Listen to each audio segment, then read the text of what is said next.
Now we will see how to reset the IZW to factory default using the displays. This is in case, for example, we did some wrong configuration and we want to start again with the wizard. So let's move to the control. Now, for example, this control is already configured.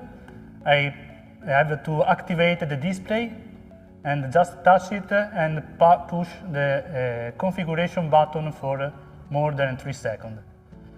Now I have to enter the password, that is 22. If you forget it, it's already written on the control.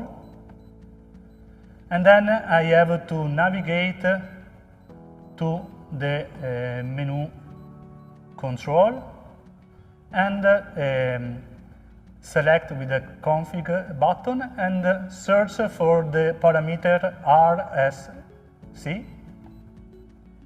Okay, set the value to 1 and okay. You see that the control has been reset to factory default and is ready to start again with the configuration wizard.